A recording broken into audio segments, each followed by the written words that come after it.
Salut à tous, j'espère que vous allez bien. Et ben aujourd'hui on se retrouve pour parler d'une licence qu'on a un peu oubliée, mais qui avait plutôt bien fonctionné sur la PS1 à l'époque. C'est Jet Moto, qui s'appelle aussi Jet Rider en Europe. Et on voit ça tout de suite après le générique.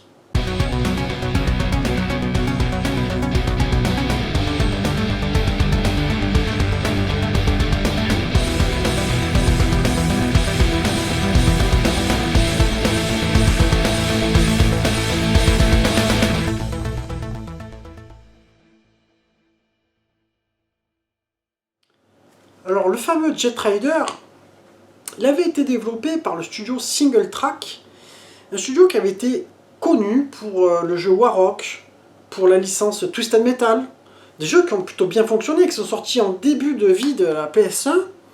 Et donc le 31 octobre 1996, ils nous pondent aux États-Unis le fameux Jet Moto, donc on était à peu près un peu plus d'un an de la sortie de la PS1, et qui s'appellera Jet Rider en Europe. Pourquoi? Je ne pourrais pas vous dire, j'ai pas trop d'infos là-dessus. Un jeu qu'on pourrait un peu comparer à Wave Race sur Nintendo 64. D'ailleurs, j'ai une belle anecdote là-dessus. C'est pour ça qu'aujourd'hui je l'ai. C'est qu'à cette époque-là, tu vois, tu avais les potes qui étaient partis sur la PS1 et tu avais ceux qui étaient là à dire non, non, moi j'économise et je vais acheter une Nintendo 64. Et c'est ce qui s'est passé pour mon pote Julien. Si jamais tu me vois dans cette vidéo, je te passe le bonjour, tu t'en rappelleras certainement.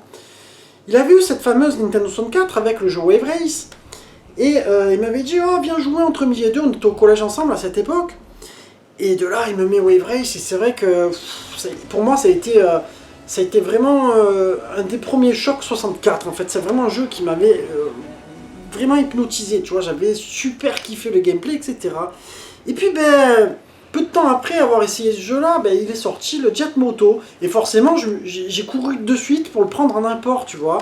Alors en même temps, j'en profitais un petit peu pour te montrer le CD comme il est en version américaine. Je crois qu'en Europe, il n'est pas exactement pareil. Par contre, il pourrait ressembler un petit peu au CD de Ridge Racer qui, en japonais, a des logos comme ça, mais rouges, des losanges rouges.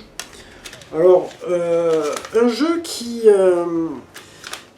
comme je disais, on peut le comparer sur Wave Race, mais pas totalement, parce que c'est un jeu qui est un petit peu plus arcade et plus fantaisiste en fait. Déjà, bon, tu verras sur les véhicules, il y a déjà un petit peu plus d'innovation, enfin, il y a quelque chose d'un peu plus futuriste, mais ce jeu m'avait quand même mis une petite frustration dans la gueule, parce qu'il était un peu, comment dire, Wave Race, c'est vraiment, c'est arcade, mais ça reste un petit peu réaliste, t'es toujours sur l'eau, etc. Puis là, des moments, tu vas aller sur des routes, etc. Tu vois, tu vas avoir un truc un petit peu, voilà, un peu science-fiction, tu vois, un peu barjot.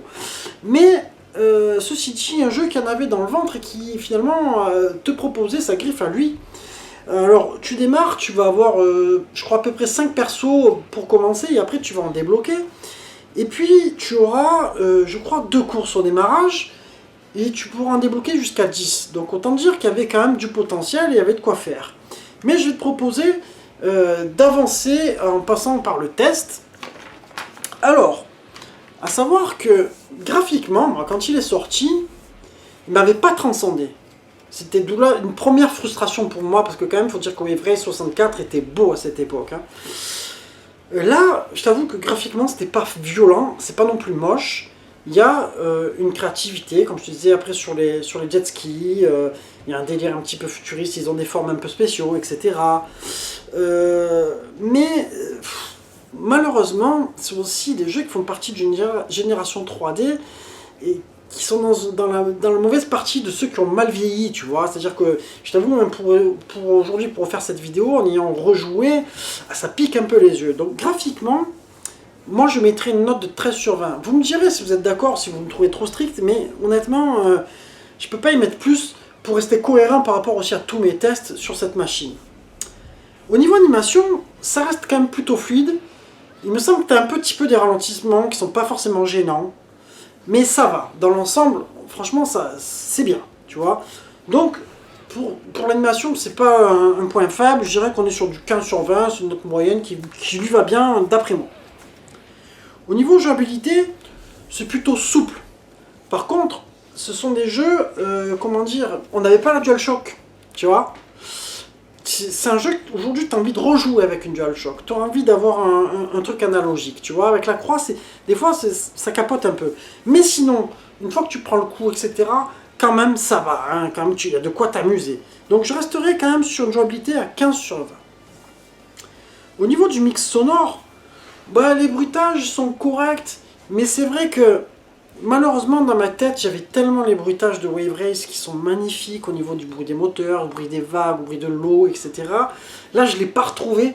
Alors c'est peut-être une erreur de comparer, hein, mais voilà, il y a quand même eu des jeux sur PS1 qui étaient la révolution pour les bruitages. Par exemple quand tu prenais un Gran Turismo, avec les bruissements de pneus, etc., les crissements de pneus, ou le Formula One, etc., il y avait quand même eu, tu vois, une grosse révolution, d'où le support CD, tu vois, et pourtant Wave Race c'est sur cartouche en plus.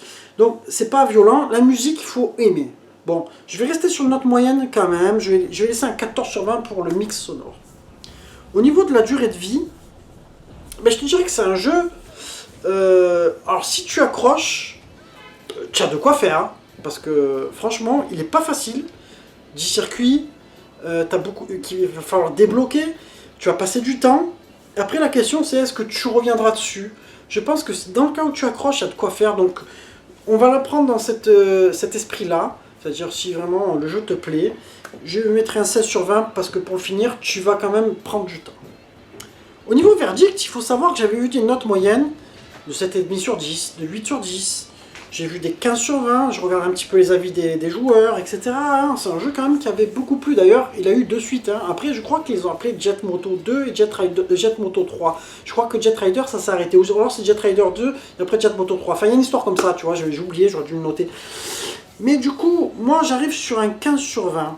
Alors, je te dirais que c'est un jeu voilà, qui m'avait quand même fait kiffer quelque part, mais qui m'avait laissé quand même dans cette frustration-là, qui fait que j'ai fini par acheter quand même une Nintendo 64 avec Wave Race. Alors, quand même, plusieurs années après, hein, ça s'est pas fait de suite parce que j'ai d'abord acheté ce jeu sur PlayStation, puis il y a eu cette fameuse année-là où je n'ai plus de console, ma PlayStation marchait à l'envers, je l'avais revendue, j'avais acheté une guitare, etc. Enfin bref, j'avais raconté tout ça dans une de mes vidéos de l'histoire de mon jeu vidéo, du jeu vidéo. Je bégaye, excusez-moi les amis. Mais bon voilà, on arrive sur une note moyenne, moi que je trouve qu'il lui va bien. Et en même temps sur la fin de la vidéo. Alors, j'espère qu'elle vous aura plu. N'hésitez pas à liker, partager, commenter. Je vais vous laisser quand même quelques extraits en plein écran comme je fais à chaque fois, ce qui peut vous donner une petite idée du jeu.